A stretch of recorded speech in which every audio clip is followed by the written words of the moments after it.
Hello everyone, welcome to my channel Psycho Study. I am Nishu Rawal and in this channel you will get the informative and comprehensive videos of psychology honor courses of IGNOU and I hope that you will like the content. So before jumping to the video, don't forget to subscribe to my channel and hit the bell icon. Hello everyone, welcome back to my channel. तो इस video में हम BPCC 105 की unit 2 problem and hypothesis इसे हम start करेंगे। इसमें हम प्रॉब्लम और हाइपोथेसिस इन दो कंस्ट्रक्ट्स के बारे में पढ़ेंगे। पहला है हमें प्रॉब्लम के बारे में पढ़ना है। प्रॉब्लम के लिए हमारे पास टोटल 9 सब टॉपिक्स हैं। हमें प्रॉब्लम का नेचर, उसकी मीनिंग क्या, स्टेटमेंट ऑफ प्रॉब्लम क्या होता है, इसके कैरेक्टरिस्टिक्स क्या है, किस तरीके से प्रॉब्लम मैनिफेस्ट होती है, हम रिसर्च प्रॉब्लम को कैसे आइडेंटिफाई करते हैं, consideration in selecting research problem, किस तरीके से रिसर्च प्रॉब्लम फॉर्मुलेट होते हैं, क्या इसकी इंपॉर्टेंस होती है और क्या कितने टाइप्स की रिसर्च प्रॉब्लम होती है, ये सारे कंटेंट हमें पढ़ना है प्रॉब्लम में। तो फर्स्ट जो हमारी वीडियो होगी वो प्रॉब्लम से रिलेटेड होगी, जिसमें प्रॉब्लम के सारे सब टॉपिक्स को कवर करेंगे। तो बिना देर लगे स्टार्ट करते हैं। तो फर्स्ट हमें इसमें पढ़ना है प्रॉब्लम। अब प्रॉब्लम में जो हमारा फर्स्ट सब हेडिंग है वो हम पढ़ेंगे नेचर एंड मीनिंग, कि प्रॉब्लम के क्या नेचर होते हैं, क्या मीनिंग होती है प्रॉब्लम की। Scientific inquiry begins when a researcher recognizes gap in knowledge or areas where existing information is insufficient। तो जब भी कोई साइंटिफिक इंक्वायरी वो किस तरीके से स्टार्ट होती है, एक साइंटिफिक इंक्वायरी स्टार्ट होती है जब हमें एग्जिस्टिंग नॉलेज में कोई ना कोई गैप मिलता है, यानी कि जो भी पहले की रिसर्चेज हैं उसमें कुछ ना कुछ कमी है या फिर वो इनसफिशिएंट है किसी इन्फॉर्मेशन को लेकर के, उनके पास कंप्लीट नॉलेज नहीं है, वहाँ पे कोई ना कोई गैप है जब जाकर के हम कोई नई साइंटिफिक इंक्वायरी कर रहे होते हैं। ठीक है, तो साइंटिफिक इंक्वायरी बिगिन कब होती है, जब हम एग्जिस्टिंग नॉलेज में कुछ गैप हमें मिलता है या फिर जो इन्फॉर्मेशन है वो इनसफिशिएंट है। These gaps may arise due to incomplete data or distorted knowledge that cannot be directly related to specific questions। अब ये जो गैप होते हैं नॉलेज में अराइज कैसे होते हैं, किस तरीके से ये गैप बनते हैं। जब हम रिसर्च तो पूरी कर रहे हैं, अब एक रिसर्चर ने कोई रिसर्च करी है फिर भी उसमें गैप किस तरीके से आ रहा है, उसने तो कंप्लीट नॉलेज ली थी ना। तो कभी कभी क्या होता है कि इनकम्प्लीट डेटा होता है हमारे पास। ओके, तो गैप किस तरीके से अराइज होता है, इनकम्प्लीट डेटा की वजह से, या फिर जो नॉलेज है वो डिस्टॉर्टेड है, यानी कि सवाल तो कुछ और है, उसका जवाब कुछ और ही हमें मिल रहा है, इनकम्प्लीट है। कोई भी रिसर्च या फिर कोई भी नॉलेज जो इनकम्प्लीट है, फिर उसमें कुछ गैप है, तब जाकर के प्रॉब्लम अराइज होती है, प्रॉब्लम बनती है और फिर उस प्रॉब्लम के लिए हम सॉल्यूशन ढूंढते हैं, रिसर्चेस करते हैं। Formulating a problem is crucial because it guides the research process. अब हमें प्रॉब्लम को फॉर्मुलेट करना, हमें प्रॉब्लम पता चल गई, उसको फॉर्मुलेट करना बहुत ज़्यादा इंपॉर्टेंट हो जाता है, क्योंकि वही हमारी पूरी रिसर्च प्रोसेस को गाइड करता है। अब एग्जाम में आपको प्रॉब्लम की डेफिनेशन जरूर लिख करके आनी है। एग्जाम में इस चैप्टर से भी या तो प्रॉब्लम वाले पार्ट से या फिर हाइपोथेसिस वाले पार्ट से कोई ना कोई क्वेश्चन आ जाता है। तो प्रॉब्लम का अगर क्वेश्चन आता है तो उसकी आपको डेफिनेशन जरूर लिख करके आनी है। बेशक वो कैरेक्टरिस्टिक्स पूछे प्रॉब्लम के या टाइप्स पूछे, आपको स्टार्टिंग में प्रॉब्लम की हेडिंग लिख करके उसकी कोई ना कोई डेफिनेशन जरूर लिख देनी है। अब यहाँ पर 3 डेफिनेशन है हमारे पास बुक में, आप कोई भी एक डेफिनेशन एज इट इज लिख सकते हो। जैसे यहाँ पर फर्स्ट डेफिनेशन है, अ problem is a question propose for solution. Problem एक ऐसा क्वेश्चन होता है जिसका कि हम सोल्यूशन ढूंढ रहे होते हैं। या फिर कलिंगर की जो डेफिनेशन है 1964 में जो उन्होंने दी थी, इन्होंने प्रॉब्लम को डिफाइन करा था, अ problem is an interrogative sentence of statement that asks what relation exist between 2 और मोर वेरिएबल्स। तो इन्होंने रिसर्च के बेसिस पर ही प्रॉब्लम को डिफाइन करा था कि प्रॉब्लम एक इंटेरोगेटिव सेंटेंस होता है या एक ऐसी इंटेरोगेटिव सेंटेंस होता है जो कि हमें पूछता है कि व्हाट रिलेशन एग्जिस्ट बिटवीन 2 और मोर वेरिएबल्स, कि हम जब रिसर्च करते हैं तो हमारे पास 2 या 2 से ज़्यादा वेरिएबल्स होते हैं तो उनके बीच हम रिलेशनशिप ढूंढते हैं। तो वही चीज़ उन्होंने प्रॉब्लम को डिफाइन करा उसके अकॉर्डिंगली कि प्रॉब्लम एक इंटेरोगेटिव सेंटेंस होता है जिसमें कि पूछा जाता है कि 2 वेरिएबल्स हैं या 2 से ज़्यादा वेरिएबल्स हैं, उनके बीच में क्या रिलेशनशिप है। तो ये उन्होंने प्रॉब्लम की डेफिनेशन दी थी। आप कोई भी तीनों में से एक डेफिनेशन याद कर सकते हो या फिर 2 डेफिनेशन भी याद कर सकते हो। तो ये था नेचर एंड मीनिंग और डेफिनेशन ऑफ प्रॉब्लम। सेकेंड जो हमारी हेडिंग है वो है स्टेटमेंट ऑफ प्रॉब्लम। अब स्टेटमेंट ऑफ प्रॉब्लम क्या है, researchers seek answer to specific problem और इश्यूज। जो भी रिसर्चर्स होते हैं वो किसी एक स्पेसिफिक प्रॉब्लम को या फिर किसी एक स्पेसिफिक इशू के बारे में ही उसका आंसर ढूंढते हैं। अब हमारे पास प्रॉब्लम हो सकती है कि हम कोई भी रिसर्च करें, ठीक है, हम सेल्फ एफिकेसी पर हम रिसर्च कर रहे हैं, ये हमारा वेरिएबल हमने लिया, इसमें बहुत सारे हमें गैप्स मिले हैं इसको लेकर के। जो प्रीवियस रिसर्चेज हुई इसमें हमें काफ़ी सारे गैप्स मिले हैं, या फिर जितनी भी रिसर्चेज हुई हैं उसमें कन्फ्लिक्ट्स है, ठीक है, कोई एक एक्यूरेट एक ही रिजल्ट नहीं मिल रहा हमें हर रिसर्च में, अलग अलग हमारे पास रिसर्चेज के रिजल्ट्स आ रहे हैं। तो हम एक रिसर्च करना चाहते हैं तो उसमें हमारे पास बहुत सारे जो है वेरिएबल्स बहुत सारे हमारे पास सब ऑब्जेक्टिव्स हो सकते हैं कि हमें अलग अलग टॉपिक के ऊपर रिसर्च करनी है। तो रिसर्चर क्या है, कोई एक स्पेसिफिक प्रॉब्लम उठाते हैं, एक कोई स्पेसिफिक इशू लेते हैं और उसी का आंसर ढूंढ रहे होते हैं। अब problem statement is clear, specific and usually in question form. जो स्टेटमेंट ऑफ प्रॉब्लम होती है या फिर एक प्रॉब्लम स्टेटमेंट होती है वो बहुत ही क्लियर, ठीक है, उसमें बहुत स्पेसिफिक, बहुत ही क्लियर तरीके से लिखा होता है कि ये जो रिसर्च पेपर है ये किस चीज़ को लेकर के। जैसे कि एक टॉपिक होता है, कोई भी एक ऐसे हो गया, ठीक है, कुछ भी आप कोई बुक भी स्टार्ट करते हो, ठीक है, उसका चैप्टर भी ऊपर हेडिंग साफ साफ लिखी होती है, आपको पता चल जाता है कि किस चीज़ के बारे में ये पूरी बुक है या फिर ये चैप्टर है या फिर ये रिसर्च पेपर का टॉपिक क्या है, उसी तरीके से जो एक स्टेटमेंट ऑफ प्रॉब्लम होती है, फिर प्रॉब्लम स्टेटमेंट भी हम बोल सकते हैं, तो वो भी काफ़ी क्लियर मैनर में होती है, जिससे कि जो भी रीड कर रहा है, जो भी रिसर्चर है या फिर कोई हम स्टूडेंट्स हैं, अगर हम उस रिसर्च पेपर को पढ़ेंगे तो हमें देखते ही पता चल जाएगा कि ये जो रिसर्च है ये किस टॉपिक को लेकर के है, क्या चीज़ें हमें इसमें पढ़ने को मिलेंगी। तो एक रिसर्च तो जो ये प्रॉब्लम स्टेटमेंट होती है बहुत ही क्लियर, स्पेसिफिक और यूजुअली क्वेश्चन फॉर्म में होती है। जैसे what is the relationship between positive thinking and psychological wellbeing, ठीक है, तो मोस्टली क्वेश्चन फॉर्म में होगा statement of problem. It focuses on the objective और पर्पस ऑफ द रिसर्च। जो भी हमारी स्टेटमेंट ऑफ प्रॉब्लम होती है वो सिर्फ हमारे ऑब्जेक्टिव पर, हमारी रिसर्च का क्या पर्पस है उसी पर फोकस होती है। Problem arise when there are gaps in knowledge, contradictory research results और अनएक्सप्लेन फैक्ट्स। तो प्रॉब्लम कब अराइज होती है, जैसे कि हमने पहले पढ़ा कि जब गैप्स होते हैं नॉलेज में, ठीक है, जो भी हमारे पास इन्फॉर्मेशन उसमें कुछ ना कुछ गैप हमें मिल रहा है, कंप्लीट इन्फॉर्मेशन नहीं है, तब एक प्रॉब्लम अराइज होती है। या फिर जब कॉन्ट्राडिक्टरी रिसर्च रिजल्ट्स आ रहे हैं कि एक रिसर्च पेपर है वो कह रहा है कि हाँ भाई कि एक पॉजिटिव रिलेशनशिप होता है साइकोलॉजिकल वेलबिंग में और पॉजिटिव थिंकिंग में, किसी दूसरे रिसर्चर ने रिसर्च करी और वो उसका जो रिजल्ट आया उस रिसर्च का वो कह रहे कि नहीं नेगेटिव रिलेशनशिप होता है या फिर कोई रिलेशनशिप होता ही नहीं है।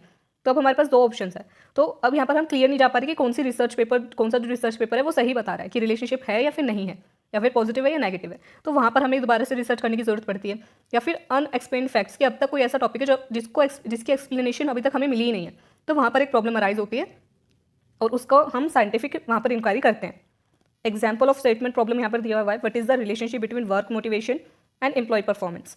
यहाँ पर एक एग्जाम्पल के तरीके से आपको बताया गया कि प्रॉब्लम ऑफ स्टेटमेंट या स्टेटमेंट ऑफ प्रॉब्लम कैसे होती है, कि क्वेश्चन फॉर्मेट में रहेगी, हमेशा स्पेसिफिक रहेगी, ठीक है, क्लियर स्पेसिफिक मैनर में लिखा रहेगा कि आप क्या रिसर्च करना चाहते हो। जैसे आप एग्जाम्पल में लिखा हुआ है what is the relationship between, कि हम रिलेशनशिप देख रहे हैं, क्या रिलेशनशिप होता है वर्क एनवायरमेंट में और एम्प्लॉय परफॉर्मेंस में। ओके, तो ये था स्टेटमेंट ऑफ प्रॉब्लम के बारे में। अब एक क्राइटेरिया बताया गया, criteria for good problem statement. अब यहाँ पर क्राइटेरिया है फॉर गुड प्रॉब्लम स्टेटमेंट, क्या क्राइटेरिया होना चाहिए एक अच्छी प्रॉब्लम ऑफ स्टेटमेंट के लिए। कर्लिंगर ने 1995 में 3 क्राइटेरिया हमें बताए थे। फर्स्ट है फोकसेस ऑन रिलेशनशिप बिटवीन 2 और मोर वेरिएबल्स। कर्लिंगर के अकॉर्डिंग जो एक अच्छी प्रॉब्लम स्टेटमेंट होती है वो हमेशा जो उसका फोकस होता है वो रिलेशनशिप देखती है, हमेशा 2 और मोर वेरिएबल्स के बीच में, कि 2 या 2 से ज़्यादा वेरिएबल्स के बीच में क्या रिलेशनशिप है। इस तरीके से जो स्टेटमेंट ऑफ प्रॉब्लम है वो फॉर्मुलेट की जाएगी, ठीक है, बनाई जाएगी। उसका फोकस हमेशा रहेगा 2 या 2 से ज़्यादा वेरिएबल्स के बीच के रिलेशनशिप को जानने में। सेकंड है क्राइटेरिया क्लियर एंड अनएम्बिगस, कि जो स्टेटमेंट ऑफ प्रॉब्लम होगी वो बिल्कुल क्लियर होगी, जिससे कि पढ़कर ही समझ में आ जाए कि हाँ इस रिसर्च में क्या होने वाला है, और बिल्कुल भी अटपटी नहीं होगी, ठीक है, अनएम्बिगस होगी। थर्ड क्राइटेरिया है टेस्टेबल थ्रू साइंटिफिक मेथड्स, और जो रिसर्च स्टेटमेंट होगी उसको हम टेस्ट कर सकते हैं साइंटिफिक मेथड से। ऐसी हमारी प्रॉब्लम स्टेटमेंट होनी चाहिए। एक अच्छी प्रॉब्लम स्टेटमेंट के ये 3 क्राइटेरिया बताए थे कर्लिंगर ने। तो अब तक हमने पढ़ा प्रॉब्लम के नेचर, मीनिंग और उसकी डेफिनेशन के बारे में। सेकंड हमने पढ़ा कि क्या स्टेटमेंट ऑफ प्रॉब्लम होती है और उसके क्या क्राइटेरिया होता है एक अच्छी प्रॉब्लम स्टेटमेंट को लेकर के। क्राइटेरिया हमें बताया था कर्लिंगर ने। तो अब तक हमने 2 सब टॉपिक्स अपने कवर कर लिए हैं प्रॉब्लम को लेकर के। अब थर्ड है हमारा characteristics of scientific problem. Third है characteristics of a scientific problem. A problem statement should be first written clearly and unambiguously, usually in question form. अब यहाँ पे हमें एक साइंटिफिक प्रॉब्लम के कैरेक्टरिस्टिक्स बता रखे हैं कि एक साइंटिफिक प्रॉब्लम किस तरीके की होती है। पहला इसमें कि बहुत ही क्लियर मैनर में रिटन होती है, ठीक है, अनएम्बिगस होती है, मोस्टली क्वेश्चन फॉर्मेट में होती है। Expressive of the relationship between variables, और जो रिसर्च प्रॉब्लम होती है, साइंटिफिक प्रॉब्लम होती है, वो मोस्टली एक्सप्रेस करती है क्या रिलेशनशिप होता है 2 या 2 से ज़्यादा वेरिएबल्स के बीच में। थर्ड सॉल्वेबल होती है, हम ऐसा रिसर्च टॉपिक नहीं उठाएंगे जिसको कि हम साइंटिफिक मेथड्स के थ्रू सॉल्व ही ना कर सके, तो हमें ऐसा ही टॉपिक लेना है, ऐसे हमारी ऐसी हमारी प्रॉब्लम स्टेटमेंट होनी चाहिए जो कि सॉल्व की जा सके। फोर्थ है बेस्ड ऑन क्वांटिटेटिव डेटा, कि क्वांटिटेटिव डेटा पर बेस्ड होनी चाहिए, क्योंकि क्वालिटेटिव होगा तो उसको हम साइंटिफिक मेथड्स या फिर स्टैटिस्टिक्स का यूज़ कर ही नहीं सकते वहाँ पर। तो हमें मोस्टली क्वांटिटेटिव डेटा ही लेना है, ऐसे वेरिएबल्स लेने हैं जिनको हम क्वांटिटेटिव मेथड से मेजर कर सकें या फिर सॉल्व कर सकें। फिफ्थ है relate to clear and definite variables. जैसे कि हमने पहले पढ़ा कि जो रिसर्च में हम लोग स्टेटमेंट ऑफ प्रॉब्लम बनाते हैं, ठीक है, तो जो साइंटिफिक प्रॉब्लम होती है वो वेरिएबल्स के बीच के रिलेशनशिप को एक्सप्रेस करेगी। तो यहाँ पर हमें वेरिएबल्स भी इस तरीके से चूज़ करने हैं जो कि क्लियर हो, ठीक है, जो हमारी स्टेटमेंट ऑफ प्रॉब्लम हो उसमें ऐसे वेरिएबल्स हम ले, वो ऐसे वेरिएबल्स को एक्सप्रेस करें जो कि क्लियर हो, डेफिनाइट हो, ठीक है, जिनकी डेफिनेशन हो हमारे पास, ठीक है, जो क्लियर हो, जिसके बारे में पता हो, उनको हम रिसर्च कर सकते हैं, और जो सॉल्वेबल हो, क्वान्टिटेटिव। तो ये थे कैरेक्टरिस्टिक्स एक रिसर्च प्रॉब्लम के। टोटल 5 कैरेक्टरिस्टिक्स हमने पढ़े कि क्लियर मैनर में लिखी हुई होनी चाहिए, अनएम्बिगस होनी चाहिए। Second, expressive of the relationship between variables, तो जो वेरिएबल्स हैं उनके रिलेशनशिप को एक्सप्रेस करती हो। थर्ड, सॉल्वेबल होनी चाहिए। फोर्थ, क्वांटिटेटिव डेटा पर बेस्ड होनी चाहिए। और फोर्थ, जो वेरिएबल्स हैं वो क्लियर हो और डेफिनाइट हो, इनको रिलेट करती हो, वो हमारी स्टेटमेंट प्रॉब्लम। अब हम फोर्थ टॉपिक पर चलेंगे, ways in which a problem is manifested. Fourth है हमारे पास topic, ways in which a problem is manifested, कि कोई भी प्रॉब्लम मैनिफेस्ट किस तरीके से होती है, ठीक है, कैसे एक प्रॉब्लम क्रिएट होती है, हम कैसे पता लगा सकते हैं कि हाँ भाई हम प्रॉब्लम ढूंढ कैसे सकते हैं। फर्स्ट, इसमें टोटल हमारे पास 3 टॉपिक्स हैं, हमेशा यही 3 रहेंगे। 3 वेज है हमारे पास। First, gap in knowledge. Second, contradictory results. Third है एक्सप्लेनिंग अ फैक्ट। तो फर्स्ट है gap in knowledge. A problem exist when there is a noticeable gap और अब्सेंस ऑफ इंफॉर्मेशन। एक प्रॉब्लम कब क्रिएट होती है, ठीक है, कब एग्जिस्ट करती है कोई भी प्रॉब्लम अराइज कब करती है, जब हमें एग्जिस्टिंग नॉलेज में कोई ना कोई गैप मिले, ठीक है, हमें अधूरी नॉलेज मिले, हमें लगे कि यार इसमें तो अभी और भी रिसर्चेस हो सकती थी और इस टॉपिक के बारे में हमें जानने को मिल सकता था बट हमें नहीं मिल रहा है, तो वहाँ पर कुछ ना कुछ इन्फॉर्मेशन की कमी है, तो वहाँ पर एक प्रॉब्लम अराइज होती है। For example, consider a community intending to provide psychotherapeutic services. Questions arise about the type of psychotherapy to offer and the most effective therapeutic methods for specific mental diseases. Filling this knowledge gap requires collecting necessary data and providing explanations. जैसे यहाँ पे example दिया, वही book का example है कि कोई एक कम्युनिटी है जो कि चाहती है साइकोथेरेपेटिक सर्विसेज प्रोवाइड करवाना, ठीक है। क्वेश्चन क्या राइज होता है कि हम साइकोथेरेपी तो प्रोवाइड कराना चाहते हैं, ये सर्विसेज हम प्रोवाइड कराना चाहते हैं, बट कौन सी साइकोथेरेपी यूज़ करी जाएगी, कौन सी सबसे ज़्यादा सूटेबल रहेगी, और कौन सी मेंटल डिसीजेज के लिए कौन सी साइकोथेरेपी का यूज़ करा जाता है, मेथड्स का यूज़ करा जाता है, ये क्वेश्चन है। इनके बारे में अब तक नॉलेज नहीं मिली है, ये एग्जाम्पल है सिर्फ। तो यहाँ पर क्वेश्चन क्या राइज हो कि हमें पता है हमें क्या करना है, साइकोथेरेपेटिक सर्विसेज होती हैं, साइकोथेरेपी होती है, ये हमें पता है, बट कौन सी थेरेपी किस सिचुएशन पे किस डिजीज़ के लिए सही रहेगी वो हमें नहीं पता। तो ये चीज़ यहाँ पर हमें गैप मिला है नॉलेज में, ठीक है, नॉलेज में हमें गैप मिला है, क्वेश्चन अराइज हुआ, एक प्रॉब्लम अराइज हुई है और इसका हम सॉल्यूशन ढूंढेंगे। और इसको हम कैसे फाइंड आउट कर सकते हैं, इस गैप को हम कैसे फिल करेंगे, नेसेसरी डेटा कलेक्ट करेंगे या फिर एक्सप्लेनेशन प्रोवाइड करेंगे या फिर रिसर्च करेंगे। तो ये था गैप इन नॉलेज, एक प्रॉब्लम कैसे मैनिफेस्ट हुई कि हमें नॉलेज में कुछ गैप मिला। सेकंड है कॉन्ट्राडिक्टरी रिजल्ट्स। सेकंड है हमारे पास कॉन्ट्राडिक्टरी रिजल्ट्स। कॉन्ट्राडिक्टरी रिजल्ट्स में क्या है, when multiple investigations in the same field yield inconsistent और contradictory findings a problem arises. Contradictory results में क्या है कि मान लो एक टॉपिक है, उसके बाद 2 से 3 रिसर्चर्स ने अपनी रिसर्च करी हुई है, बट स्टिल जो रिजल्ट्स हैं वो इनकंसिस्टेंट है। कभी हमारा रिजल्ट कुछ और आता है, कभी कहता है कि हाँ भाई पॉजिटिव रिलेशनशिप है 2 वेरिएबल्स के बीच में, दूसरी रिसर्च कह रही है कि नहीं नेगेटिव रिलेशनशिप होता है, कोई तीसरी रिसर्च है वो कह रही है कि नहीं कोई रिलेशनशिप होता ही नहीं है, ये 2 वेरिएबल्स तो एक दूसरे के, इन दोनों के बीच में तो जीरो कोरिलेशन है।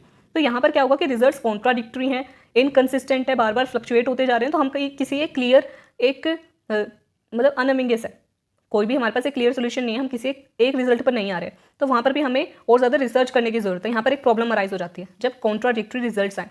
Researchers seek new answers to settle controversies. अब रिसर्चर्स क्या है, नई नई रिसर्चेस करेंगे और जब तक उनके कंसिस्टेंट रिजल्ट ना आ जाए, ठीक है, कॉन्ट्राडिक्टरी जो रिजल्ट्स हैं, कॉन्ट्रोवर्सीज जो हैं, ये जब तक सेटल डाउन ना हो जाए, जब तक वो रिसर्च करते रहेंगे। तो यहाँ पर भी हमारी प्रॉब्लम क्यों अराइज हुई, क्योंकि कॉन्ट्राडिक्टरी रिजल्ट्स थे। थर्ड है एक्सप्लेनिंग अ फैक्ट। पहला हमने जो तरीका पढ़ा किस तरीके से कोई प्रॉब्लम मैनिफेस्ट होती है, 3 वेज है हमारे पास। First gap in knowledge, second contradictory results, third explaining a fact, और आपको यही 3 लिखने हैं। एक्सप्लेनिंग अ फैक्ट में क्या है, sometimes we possess a fact but lack an explanation for it. कभी कभी हमें फैक्ट तो पता होता है कि कोई भी चीज़ क्यों है, ठीक है, लेकिन हमें हमारे पास उसकी एक्सप्लेनेशन नहीं होती। जैसे कि अगर हम एग्जाम्पल ले पहले के टाइम पे कि अगर हम मीठा खाते हैं, ठीक है, कुछ भी हम स्वीट खाते हैं, कुछ भी मीठा खाते हैं तो हमें बड़ा अच्छा फील होता है। तो ऐसा क्यों होता है, तो पहले के टाइम हमें ये पता है कि हम मीठा खाते हैं तो हमें अच्छा फील होता है, हमें खुशी मिलती है, खाने के बाद मीठा खाने का मन करता है, बट मीठा खाने के बाद हमें वो अच्छा फील क्यों होता है, पहले इस चीज़ का एक्सप्लेनेशन नहीं था। उसके बाद काफ़ी रिसर्चेस हुई हैं जिसमें ये पता चलता है कि जब हम कुछ भी मीठा खाते हैं, फिर कुछ भी अच्छा करते हैं, फिर कुछ भी सुंदर देखते हैं, ठीक है, तो उस टाइम पर क्या होता है, हमारा डोपामिन रिलीज होता है, उसकी वजह से हमें अच्छा फील होता है। तो हमें पहले ये तो पता था कि हम मीठा खाते हैं हमें अच्छा फील होता है, ये फैक्ट है, ठीक है, लेकिन ऐसा होता क्यों है, इसके पीछे की एक्सप्लेनेशन क्या है, वो हमें बाद में रिसर्च से पता चली। तो हमें ऐसे ही कुछ ऐसे फैक्ट्स होते हैं जो हम एक्सपीरियंस करते हैं, बट उसके लिए हमारे पास एक्सप्लेनेशन नहीं है, तो वो एक्सप्लेनेशन हमें ढूंढनी पड़ती है, फैक्ट को एक्सप्लेन करना होता है। In such cases a problem exist because the unexplained information prompts further inquiry. ठीक है, तो हमारे पास फैक्ट होते हैं बट उसके रिगार्डिंग हमें एक्सप्लेनेशन चाहिए होती है कि अच्छा ऐसा होता है बट ऐसा क्यों होता है। तो यहाँ पर इस तरीके से इन 3 वेज में प्रॉब्लम मैनिफेस्ट होती है। First gap in knowledge, second contradictory results, third explaining a fact. अब फिफ्थ जो हमारी हेडिंग है प्रॉब्लम को लेकर के वो है आइडेंटिफाइंग अ रिसर्च प्रॉब्लम, कि हम प्रॉब्लम तो आइडेंटिफाई कर लेते हैं, लेकिन हम रिसर्च के लिए प्रॉब्लम कैसे आइडेंटिफाई करेंगे कि इस टॉपिक के ऊपर हमें रिसर्च करनी चाहिए। तो इसमें भी हमारे पास 3 पॉइंट्स हैं। फर्स्ट है प्रोफेशनल और पर्सनल एक्सपीरियंस, कि हम किस तरीके से हम रिसर्च प्रॉब्लम को आइडेंटिफाई करेंगे कि इस टॉपिक के ऊपर हम रिसर्च कर सकते हैं, हम अपने प्रोफेशनल से। ठीक है, जो हमारे प्रोफेसर्स हो गए, टीचर्स हो गए, जो हमसे सीनियर हो गए, हम उनसे मदद ले सकते हैं। ठीक है, उनसे हम पूछ सकते हैं कि हम किस टॉपिक के ऊपर रिसर्च करें, या फिर कोई अपने पर्सनल एक्सपीरियंस से भी हम लोग रिसर्च टॉपिक आइडेंटिफाई कर सकते हैं।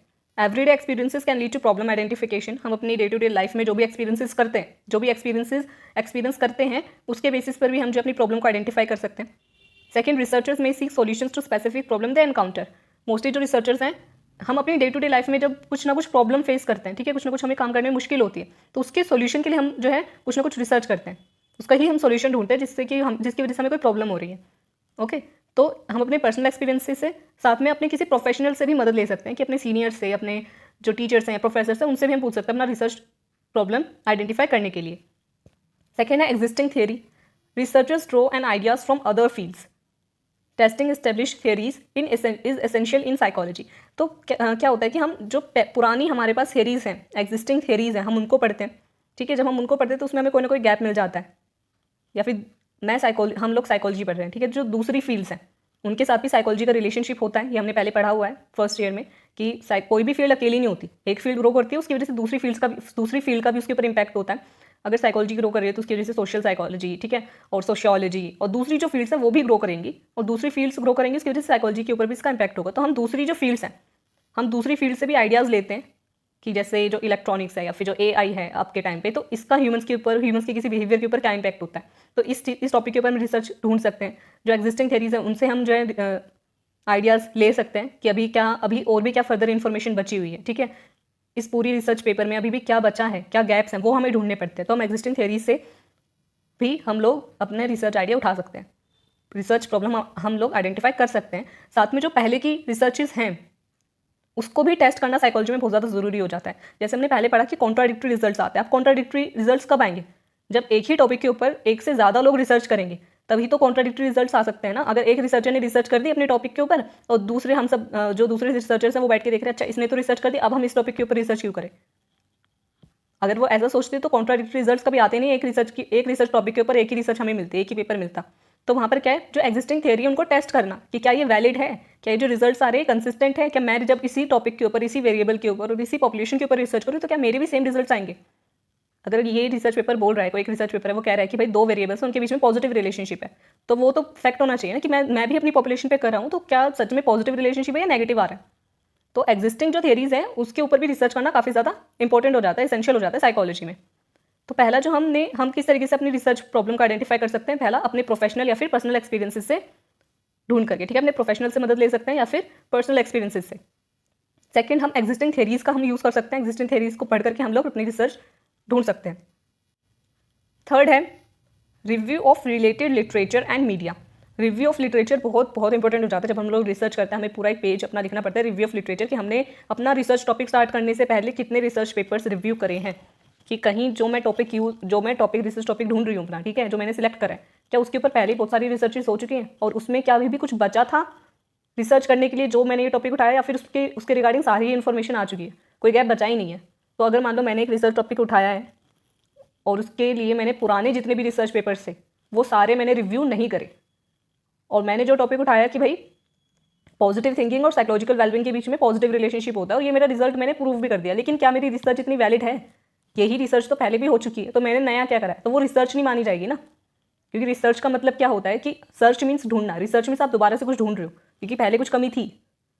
तो रिसर्च आपकी तब मानी जाएगी जब पहले की कुछ इन्फॉर्मेशन उसमें कुछ गैप हो। तो जब आप रिव्यू ऑफ लिटरेचर, आप पहले के जितने भी लिटरेचर है, जितना भी टेक्स्ट है, जितनी भी थियरीज है, आपने उसको रिव्यू करा और उसमें पाया कुछ गैप, ठीक है, कि हाँ ये पहले रिसर्च हो चुकी है बट इसमें इतने सारे गैप्स हैं जो मैं अपनी रिसर्च में फुलफिल करूँगी, उन गैप्स को फिल करूँगी। लेकिन अगर आपने रिव्यू लिटरेचर करा ही नहीं है तो आपको पता कैसे चलेगा कि पहले की रिसर्चेस में गैप क्या है। तो review of related literature and media काफ़ी इंपॉर्टेंट है।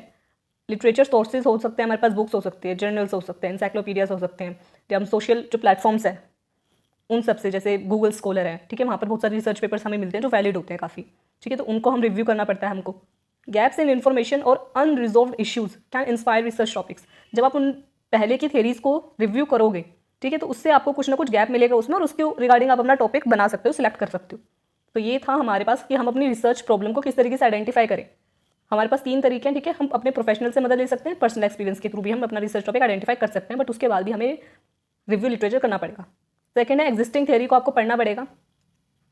थर्ड है हमारे पास review of related literature and media. ये 3 वेज है हमारे पास। पहले हमें अपने पर्सनल एक्सपीरियंस से कोई भी हम टॉपिक सिलेक्ट करेंगे, फिर हम उसके रिगार्डिंग जितनी थ्योरीज हैं उन सबको रिव्यू करेंगे, या फिर अपनी दूसरी फील्ड्स जो हैं उनसे भी हम इंस्पिरेशंस ले सकते हैं। तो ये था आइडेंटिफाइंग अ रिसर्च प्रॉब्लम। 6 है हमारे पास 6 हेडिंग। नेक्स्ट हेडिंग प्रॉब्लम की क्या है? Consideration in selecting a research problem. क्या क्या कंसिडरेशंस आपको रखनी पड़ती है जब आप किसी प्रॉब्लम को, रिसर्च प्रॉब्लम को जब आप सिलेक्ट करते हो, तो कौन कौन सी बातें आपको ध्यान में रखनी है? फर्स्ट है इंटरेस्ट।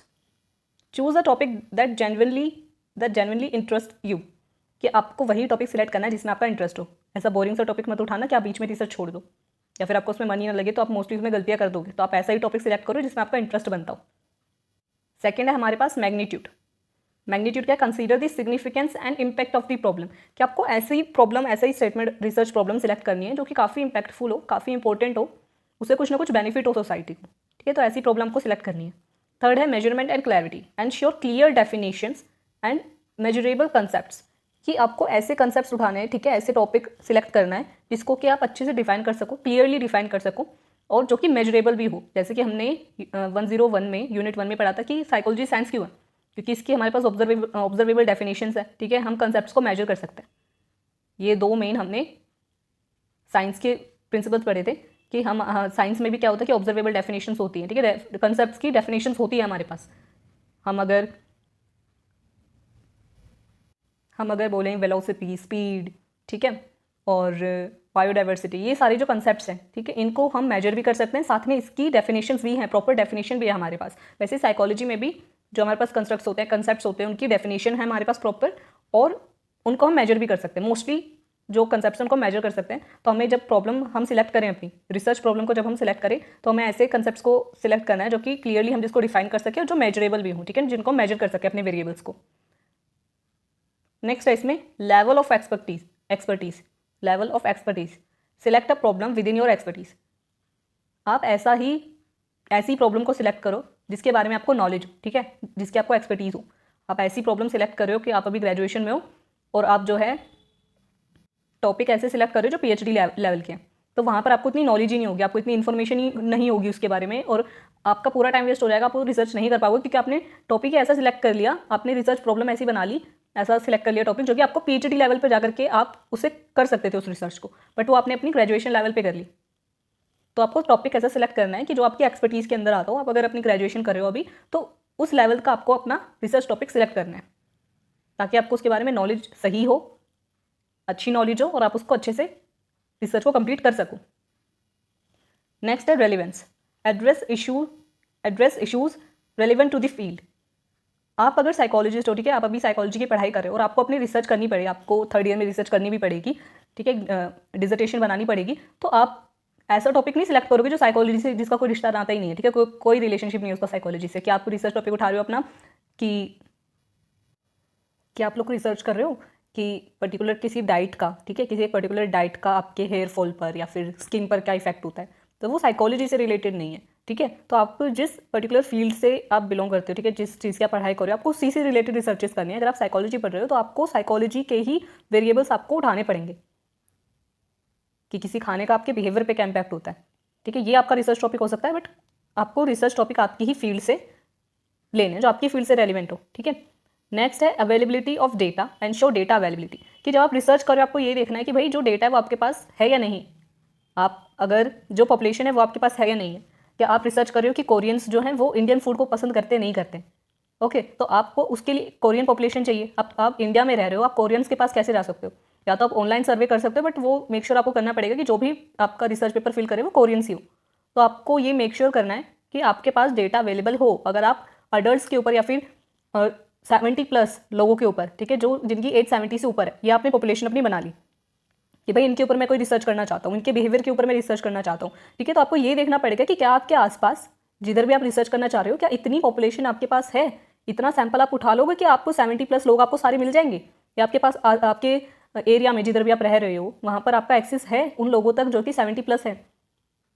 तो ये चीज़ आपको ध्यान में रखनी है कि आपको अपना रिसर्च टॉपिक ये सोचते हुए ध्यान में रखना है कि क्या जब मैं सैंपल चूज़ करूँगा तो क्या वो सैंपल मेरे पास अवेलेबल है, मुझे डेटा कलेक्ट करना है, क्वेश्चनर्स फिल करवाने हैं, क्या ऐसे लोग हैं मेरे आसपास जो मेरा क्वेश्चनर फिल करेंगे। तो ये भी आपको कंसीडर करना है कि आपके पास डेटा अवेलेबल होगा उस टाइम पर नहीं। लास्ट है ethical issues, consider ethical implications, कि आपको रिसर्च करते हुए सारे एथिकल जो इश्यूज़ हैं, जो एथिकल प्रिंसिपल्स हैं, वो सारे आपको ध्यान में रखने, कोई भी वायलेट नहीं होना चाहिए। तो ये थी कुछ हमारे पास कंसिडरेशन जो हमें रखनी है रिसर्च प्रॉब्लम सिलेक्ट करते हुए, अपना रिसर्च का टॉपिक सिलेक्ट करते हुए, कि हमें अपना इंटरेस्ट ध्यान में रखना है कि मेरा किस टॉपिक पे इंटरेस्ट है, ताकि मैं अपनी रिसर्च के लिए कंसिस्टेंट रहूँ, बोर ना हो जाऊँ, उसे छोड़ ना दूँ या फिर उसमें मिस्टेक ना कर दूँ इस चक्कर में। नेक्स्ट मैग्नीट्यूड, कि जो भी आपकी प्रॉब्लम है उसका इम्पैक्ट हो, कितनी इंपॉर्टेंट है सोसाइटी के लिए या फिर उस पर्टिकुलर एरिया में वो कितनी इंपॉर्टेंट है, वो चीज़ आपको ध्यान में रखनी है। आपको कि रिसर्च टॉपिक ऐसे सेलेक्ट करना है उसके अंदर वेरिएबल्स ऐसे होने चाहिए जो क्लियर हो, जिनकी डेफिनेशंस अवेलेबल हो, जिसको आप मेजर कर सको। नेक्स्ट लेवल ऑफ एक्सपर्टीज़, आपका जिस फील्ड में एक्सपर्टीज़ हो, ठीक है, अपने लेवल की, आपके पास जितनी इन्फॉर्मेशन है, आप ग्रेजुएशन से हो तो आप ग्रेजुएशन अपनी कर रहे हो तो उस लेवल का ही आपको रिसर्च टॉपिक सिलेक्ट करना है, पीएचडी लेवल का नहीं करना है। नेक्स्ट है रेलिवेंस, कि आपकी फील्ड से ही रेलिवेंट हो आपका टॉपिक, आपको किसी दूसरी फील्ड का टॉपिक नहीं उठाना है, उधर आपको रिसर्च नहीं करनी है, आपको साइकोलॉजी की रिसर्च करनी है। अगर आप जिस भी फील्ड से उसी की रिसर्च करनी है, आपको ये ध्यान में रखना है कि आपके पास उस रिसर्च को करने के लिए डेटा अवेलेबल है या नहीं। लास्ट आपको अपने एथिकल कंसिडरेशंस रखनी पड़ेंगी। अब नेक्स्ट टॉपिक है हमारे पास, नेक्स्ट हेडिंग है 7th, formulating a research problem, कि अब हम देखेंगे कि हम रिसर्च प्रॉब्लम को फॉर्मुलेट किस तरीके से करते हैं। व्हेन अ टॉपिक, प्रॉब्लम और इशू इज डिफाइंड, कि हमने भाई ये डिसाइड कर लिया है कि हमारा क्या टॉपिक होने वाला है, क्या हमारी प्रॉब्लम है हमारे पास और क्या इशू है, उसको हमने डिफाइन कर लिया। It can be transformed into a specific research problem. अब हम उसे एक तरीके से स्पेसिफिक रिसर्च प्रॉब्लम बनाएंगे कि मान लो मैंने एक रिसर्च रिव्यू करी, उसमें मैंने देखा कि भाई ये जो रिसर्च है ये सिर्फ मेल्स के ऊपर हुई है, फीमेल्स के ऊपर अब तक कोई रिसर्च नहीं हुई है। तो अब मुझे ये पता चल गया कि प्रॉब्लम क्या है, इशू क्या है, गैप क्या है, फीमेल्स के ऊपर अब तक कोई रिसर्च नहीं हुई है इस पर्टिकुलर टॉपिक को लेकर के। तो अब मैं उसको एक क्वेश्चन फॉर्मेट में एक स्पेसिफिक रिसर्च प्रॉब्लम में फॉर्मुलेट करूँगी, ट्रांसफॉर्म करूँगी। The goal is to move from a vague statement about a difficult situation to a clearly described researchable problem। कि अब ये हम करते क्यों हैं, क्योंकि जैसे मैंने आपको बताया कि भाई मैंने एक रिसर्च रिव्यू करी है, उसमें मैंने देखा कि भाई फीमेल्स के ऊपर कोई रिसर्च नहीं। अब मैं ये तो स्टेटमेंट में नहीं लिख सकती ना अपनी रिसर्च पेपर में, तो मैं ऊपर ये हेडिंग नहीं लिखूंगी, ये लाइन नहीं लिखूंगी कि मैंने ये रिसर्च पेपर रिव्यू करा था, उसमें मैंने देखा कि भाई फीमेल्स के ऊपर रिसर्च नहीं हुई। मुझे अपने क्वेश्चन को, अपने टॉपिक को फॉर्मुलेट करना पड़ेगा, एक ऐसी स्टेटमेंट में फॉर्मुलेट करना पड़ेगा, ट्रांसफॉर्म करना पड़ेगा जो कि बहुत क्लियर हो, अनएम्बिगस हो और स्पेसिफिक ऑब्जेक्टिव जो है मेरा वो क्लियर हो सके उसके थ्रू। वही होता है formulating a research problem.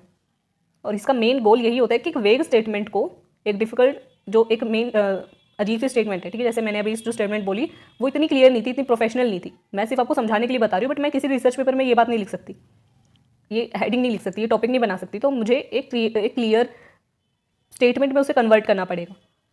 Third है formulating the research problem explicitly is not always straight forward. और किसी भी प्रॉब्लम को हम लोग इतनी ईजिली हम फॉर्मुलेट नहीं कर पाते, ठीक है। जो रिसर्च प्रॉब्लम की फॉर्मुलेशन होती है, जब हम रिसर्च प्रॉब्लम को फॉर्मुलेट करते हैं, वो हमेशा इतना क्लियर, इतना ईजी नहीं होता। आपको बहुत सारी चीज़ें करनी पड़ती हैं। जो रिसर्चर्स होते हैं वो अपना बहुत ज़्यादा टाइम स्पेंड कर देते हैं सिर्फ इन्वेस्टिगेट करने में, सोचने में कि एक रिसर्च क्वेश्चन कैसे फॉर्मुलेट करें। एक रिसर्च क्वेश्चन को फॉर्मुलेट करने में, उसको डिफाइन करने से पहले, कि आपको जो भी आपका रिसर्च प्रॉब्लम होगा उसको डिफाइन भी करना पड़ेगा, तो डिफाइन करने से पहले वो बनाना ही बहुत मुश्किल हो जाता है। हर बार इतना ईजी नहीं होता, इतना स्ट्रेट फॉरवर्ड, इतना सीधा सीधा नहीं होता कि मैंने जो बोला उसी को एक क्वेश्चन फॉर्मेट में क्वेश्चन मार्क लगा करके उसे लिख दिया। तो ये था हमारा फॉर्मुलेटिंग अ रिसर्च प्रॉब्लम, कि आपको कोई भी टॉपिक है, कोई भी आपकी प्रॉब्लम है, उसको ट्रांसफॉर्म करना पड़ेगा एक स्पेसिफिक रिसर्च प्रॉब्लम में, ठीक है। क्लियर फॉर्मेट में आपको लिखना पड़ेगा, एक स्टेटमेंट ऐसी बनानी पड़ेगी जो कि काफ़ी क्लियर हो, अनएम्बिगस हो और जो कि रिसर्चेबल हो। तो ये था formulating a research problem. 8th हमारी जो हेडिंग है वो है importance of formulating a research problem, कि क्या the research problem is the foundation of the entire research process, कि ये सबसे पहला स्टेप होता है। तो ये हमारी बेसिक फाउंडेशन है, जो रिसर्च प्रॉब्लम को हम फॉर्मुलेट करते हैं, स्टेटमेंट बनाते हैं, वो काफ़ी हमारा बेसिक लेवल है, ठीक है। फर्स्ट स्टेज हमारी फाउंडेशन बनाती है, इस वजह से काफ़ी ज़्यादा इंपॉर्टेंट है। It serves as the starting point similar to identifying a destination before a journey. ये एक स्टार्टिंग पॉइंट की तरह है, जैसे कि हमें ये ढूंढना पड़ता है कि हम स्टार्ट किधर से करें। अगर हमें कोई अपना काम शुरू करना है, ठीक है, कोई किसी डेस्टिनेशन तक पहुंचना है, तो वो हमें स्टार्टिंग पॉइंट अपना ढूंढना पड़ता है। तो ये उसी तरीके से, उसी स्टार्टिंग पॉइंट की तरह हमारी रिसर्च प्रॉब्लम को फॉर्मुलेट करना भी हमारे लिए एक स्टार्टिंग पॉइंट को ढूंढने जैसा है। Without a clear research problem and effective research plan is impossible. आप बिना किसी अच्छी रिसर्च प्रॉब्लम के किसी अच्छी रिसर्च को कंप्लीट नहीं कर सकते। A well formulated problem leads to a well design study. जब जितना अच्छा आपका रिसर्च प्रॉब्लम होगा, आप जितनी अच्छी तरीके से उसको डिफाइन करोगे, उतनी ही अच्छी आपकी रिसर्च जो पेपर आपका माना जाएगा। तो काफ़ी ज़्यादा इंपॉर्टेंट होती है हमारी रिसर्च प्रॉब्लम, क्योंकि ये हमारी नींव रखती है हमारी रिसर्च की, बेसिक फाउंडेशन होती है। लास्ट जो हमारा टॉपिक है रिसर्च प्रॉब्लम को लेकर के, वो है टाइप्स ऑफ रिसर्च प्रॉब्लम। अब साइकोलॉजी में कितनी टाइप्स की रिसर्च प्रॉब्लम होती है वो हमें समझना है। बेसिकली 3 टाइप्स की रिसर्च प्रॉब्लम होती है आपकी। फर्स्ट है यूनी वेरिएबल, सेकेंड है बाई वेरिएबल, थर्ड है मल्टी वेरिएबल्स। अब जैसे नाम से समझ में आ रहा है, यूनी वेरिएबल क्या है? Focuses on single independent problem. Univariable problem में हमारी जो प्रॉब्लम होगी वो सिर्फ एक ही इंडिपेंडेंट वेरिएबल के ऊपर फोकस रखेगी। The researcher analyse this variable and the formulated hypothesis is either accepted और रिजेक्टेड। यहाँ पे रिसर्चर का फोकस सिर्फ एक ही वेरिएबल के ऊपर होता है, उसी को हम एनालाइज करते हैं और हमारी जो भी हम हाइपोथेसिस बनाते हैं वो या तो एक्सेप्ट होगी या फिर रिजेक्ट होगी। सेकेंड आ जाता है बाय वेरिएबल्स प्रॉब्लम। यहाँ पर हमारे पास 2 distinct independent variables responsible for the problem. यहाँ पर हमारे पास 2 वेरिएबल्स होते हैं, 2 इंडिपेंडेंट वेरिएबल्स होते हैं अलग अलग, और उनके ऊपर हमें उनका रिलेशनशिप देखना पड़ता है, या फिर उनके बीच में कोई रिलेशनशिप है या नहीं है, फिर किस तरीके का रिलेशनशिप है वो हमें देखना होता है। रिसर्चर की जो अटेंशन होती है वो दोनों वेरिएबल्स के ऊपर होती है, दोनों के ऊपर हमें ध्यान देना होता है। थर्ड है, लास्ट है इसमें, multi variables problem. Consider more than 2 variables in the hypothesis. यहाँ पर हम 2 या 2 से ज़्यादा वेरिएबल्स लेते हैं कि मैं जो है रिलेशनशिप देख रही हूँ पॉजिटिव थिंकिंग का साइकोलॉजिकल वेलबिंग के साथ और सेल्फ एफिकेसी के साथ। तो यहाँ पर मेरे पास 3 वेरिएबल्स हो गए, साइकोलॉजिकल वेलबिंग हो गया, पॉजिटिव थिंकिंग हो गया, सेल्फ एफिकेसी हो गया, क्योंकि यहाँ पर मेरे पास हो गए हैं 2 से ज़्यादा वेरिएबल्स। तो वो हो जाती है मेरी मल्टी वेरिएबल प्रॉब्लम। यहाँ पर मैं हाइपोथेसिस 2 या 2 से ज़्यादा वेरिएबल्स के लिए बनाऊंगी। Researchers must carefully address all relevant factors. और यहाँ पे रिसर्चर को ध्यान देना होता है कि उसे सारे ही रिलेशनशिप्स जो है देखने पड़ेंगे, सारे वेरिएबल्स के ऊपर ध्यान देना पड़ेगा, किसी एक या 2 पर वो अटेंशन नहीं दे सकते, सबको इक्वली डिफाइन करना पड़ेगा, उनके रिगार्डिंग रिसर्चेस करनी पड़ेंगी। तो ये थी हमारी प्रॉब्लम। हमने टोटल 9 टॉपिक्स पढ़े हैं प्रॉब्लम से रिलेटेड। हमने प्रॉब्लम से रिलेटेड पढ़ा पहले नेचर मीनिंग, और हमने डेफिनेशन पढ़ी प्रॉब्लम की। फिर हमने स्टेटमेंट ऑफ प्रॉब्लम पढ़ा। फिर हमने क्या कैरेक्टरिस्टिक्स होते हैं साइंटिफिक प्रॉब्लम के वो हमने पढ़ा। क्या ऐसे वेज होते हैं इन which a problem is manifested, किस तरीके से एक प्रॉब्लम मैनिफेस्ट होती है वो हमने पढ़ा। फिर हमने रिसर्च प्रॉब्लम को हम आइडेंटिफाई किस तरीके से करते हैं कि हम अपने प्रोफेशनल से पूछ सकते हैं, ठीक है, अपने जो रिसर्चेस को रिव्यू कर सकते हैं, जो एक्जिस्टिंग थियरीज है उनको हम पढ़ सकते हैं। फिर हमने नेक्स्ट 6 पढ़ा considerations in selecting a research problem, क्या क्या बातें हमें ध्यान में रखनी होती है रिसर्च प्रॉब्लम को सिलेक्ट करते दौरान। नेक्स्ट हमने पढ़ा 7th formulating a research problem, एक रिसर्च प्रॉब्लम को किस तरीके से फॉर्मुलेट करते हैं। 8th हमने पढ़ा कि क्या इंपॉर्टेंस होती है रिसर्च प्रॉब्लम को फॉर्मुलेट करने की, और लास्ट हमने टाइप्स ऑफ रिसर्च प्रॉब्लम पढ़ा। प्रॉब्लम आई होप कि आपको पूरी वीडियो अच्छे से समझ में आई हो, सारी चीज़ें क्लियर हुई हो। अगर कोई भी क्वेरी आपकी रह जाती है तो आप कमेंट सेक्शन में लिख करके बता सकते हैं। और इस यूनिट की पीडीएफ आपको जब ये पूरा चैप्टर कंप्लीट हो जाएगा, लास्ट जो वीडियोस की अपलोड होगी इस यूनिट की, तब आपको टेलीग्राम पर मिल जाएगी। और वीडियो अच्छी लगी तो प्लीज़ वीडियो को लाइक कर देना, चैनल को सब्सक्राइब कर देना, ज़्यादा से ज़्यादा अपने फ्रेंड्स के साथ शेयर करना। और कोई भी क्वेरी कमेंट सेक्शन में लिख करके बताना। वीडियो अच्छी लगी तो प्लीज़ अपना कमेंट, अपना फीडबैक ज़रूर लिख करके बताना, उससे बहुत मोटिवेशन मिलती है। और मिलते हैं